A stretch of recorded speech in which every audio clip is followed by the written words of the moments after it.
जय जय श्री राम। आप सभी का जीवन मंगलमय हो। आज दीपावली के शुभ अवसर पर दीपो उत्सव में आप सभी का वंदन, अभिनंदन एवं स्वागत है। ये दीपावली दीपो उत्सव आप सभी के जीवन में हर्षो उल्लास से आपका जीवन परिपूर्ण हो जाए। आपके सभी के जीवन में प्रकाश आए, परम पर्व हो, आपका जीवन एक पर्व बन जाए। राम के आगमन पर, शुभागमन पर अयोध्या में दीपावली मनाई गई थी। जो राम का पुरुषार्थ, मर्यादा, पुरुषोत्तम धर्म से का फल अर्थ है और इस संसार के अर्थ को मर्यादित करके पुरुषों में उत्तम तप के द्वारा, त्याग के द्वारा उनका जीवन ही पर्व दीपक की तरह से प्रेरणा देता है। जिस तरह से दीपक जलता है, जलकर दूसरों को प्रकाश देता है।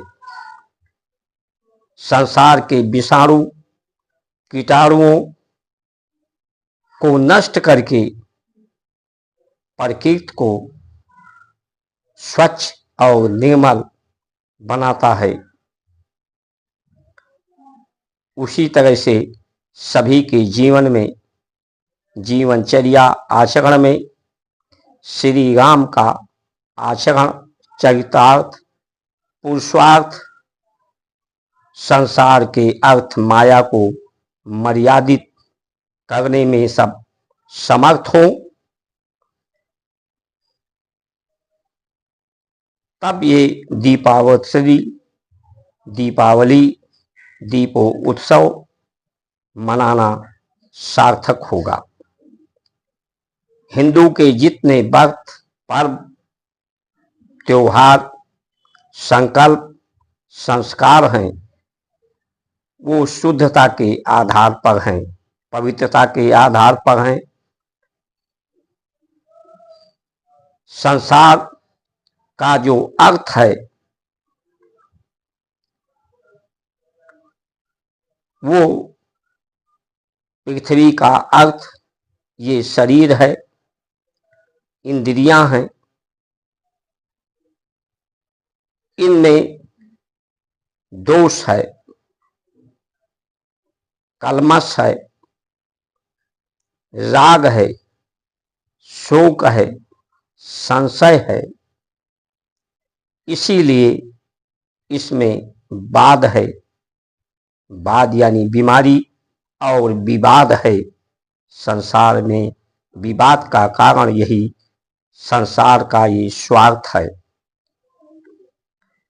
इस स्वार्थ को पुरुषार्थ के माध्यम से दीपक की तरह से जल करके, पुरुषार्थ करके, उत्तम पुरुषार्थ, उत्तम इस भूलोक को उत्तम लोक, सुंदर लोक, शांति लोक बनाने की ये प्रेरणा है। इस स्वार्थ को धन करके कोई धनहीन ना रहे, कोई दलित ना रहे, कोई पिछड़ा ना रहे, कोई अति पिछड़ा ना रह जाए। जो परम अर्थ है, परम धन है, राम रतन धन पायो, वो राम का चरित्र, पुरुषार्थ, चरित्रार्थ, चिंतन ही, आचरण ही परम धन है। सत्य ही परम धन है, सत्य, संस्कार, संस्कृति ये परम धन है।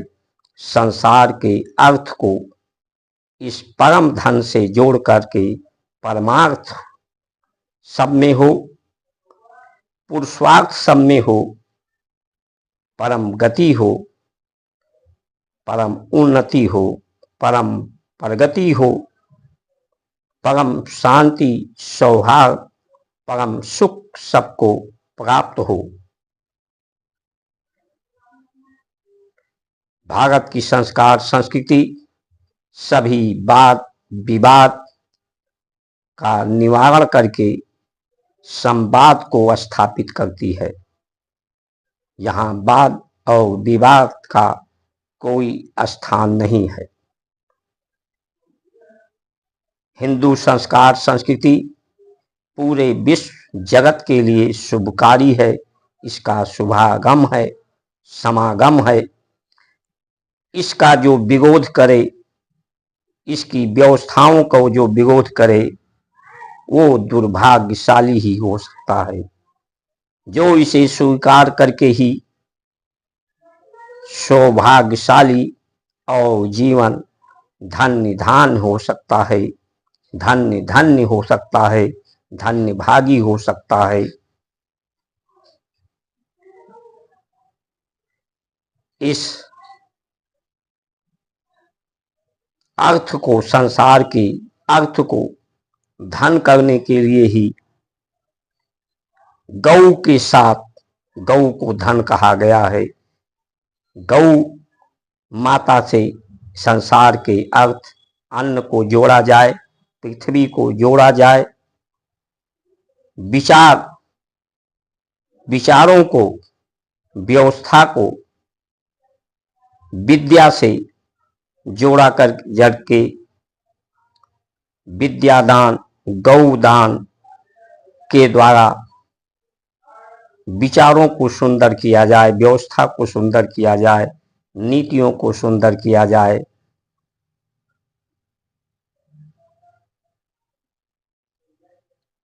कन्यादान, विद्यादान, गौदान, स्वर्ण दान, स्वर्ण यानी सुंदर शब्द, सुंदर विचार, सुंदर व्यवस्था से इसे धन किया जाए।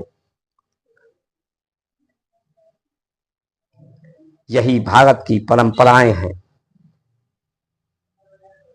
भारत के लोगों को जागृत कराने के लिए, लोगों में जागृत हो, लोग जगें, यही भारत का मूल्य सत्य सनातन धर्म है।